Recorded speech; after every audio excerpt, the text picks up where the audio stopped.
Yo creo que la realidad es poliédrica. Solamente se está contando una parte del drama, que es el de las mujeres asesinadas en los casos de violencia intrafamiliar.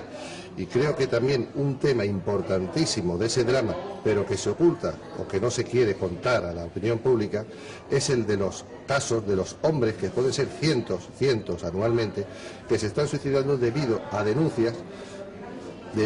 por una aplicación asimétrica e injusta de lo que es la ley de violencia. Puedo asegurar que son cientos, porque realmente hoy en día han salido datos del Instituto Nacional de Estadística que nos dice que los muertos por suicidio son más de 3.400, cerca de 3.500. De ellos el 79% son hombres, eso en una proporción mucho más elevada que en otros países donde también la proporción de hombres que se suicidan es superior a la de mujeres. Pero aquí en España esa proporción es muy superior. ¿Debido a qué? Pues yo solamente encuentro la explicación a esa aplicación literal, asimétrica, injusta y totalmente desde una perspectiva de desigualdad que genera la ley. Genera una situación de humillación, de estigmatización, de incomprensión de lo que se produce por una denuncia que a lo mejor ha solamente obedecido a una situación de enfrentamiento verbal, a una situación de discusión en un plano de igualdad. Para que tengamos situaciones de auténtico maltrato, habría que definir el maltrato en el sentido que lo dice el propio preámbulo de la ley, que es aquella agresión que se dirige hacia la mujer por el hecho de ser mujer, aquella agresión que se dirige por un maltratador, no por el hecho de ser hombre, contra una mujer que en ese caso sería víctima, a la que se considera que es inferior, que carece de los mínimos derechos de respeto, libertad y capacidad de decisión. Esos supuestos, realmente, si lo enfocamos desde esa perspectiva de la motivación machista y de dominio, podríamos encontrarnos que solamente sería menos del 3% de los casos que se denuncian. ¿Qué está ocurriendo? Que se está deteniendo a muchísimos inocentes de forma indiscriminada, incluso se está condenando a muchos inocentes en aquellos casos en los que esa agresión, en esa pelea, esa bronca de pareja, que es propia y característica de todas las situaciones de conflictividad familiar, realmente no tendrían que dar lugar a esa calificación de delito ni a esa desproporción en la aplicación de las penas y de las medidas cautelares, sobre todo en un primer momento, que llevan a detecciones que muchas veces no son comprensibles. Esa situación es la que está generando que muchos hombres les lleven a pensar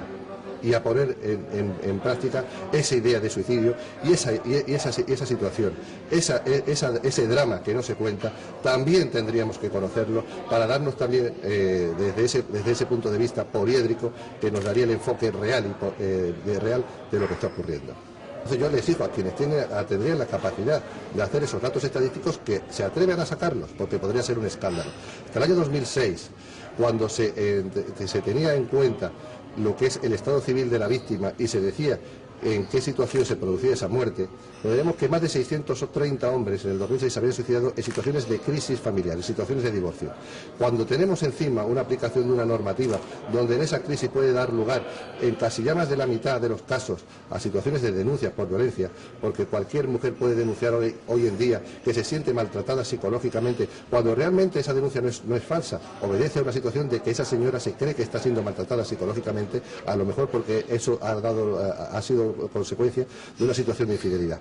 Pero eso no tiene nada que ver con el auténtico maltrato, no tiene nada que ver con la auténtica violencia asimétrica que tendríamos que defender a la mujer por el hecho de ser mujer. Y ese dato, que es el que nos falta realmente conocer, es el que tendría también que darnos aquellos que tienen la capacidad y la obligación institucional de darnos esa información. Si la tuviéramos, pues podríamos encontrarnos a lo mejor con una realidad de auténtico escándalo y no solamente a nivel nacional, sino internacional. Definamos correctamente lo que es el maltrato para que protejamos a aquellas mujeres que sufren situaciones de desigualdad, de miedo, para que aquellas mujeres que no se atreven a denunciar, porque no es lo mismo proteger a 100 que proteger a 5, se atrevan a denunciar y confiar en el sistema. Eso es lo que yo estoy reclamando, exigiendo y pidiendo un poco de coherencia y que esto deje de ser un negocio para aquellos que realmente no admiten las críticas y solamente ven bien los aplausos y los vítores. Eso no es talante democrático y eso no es admisible dentro de lo que es la libertad de expresión en un Estado democrático.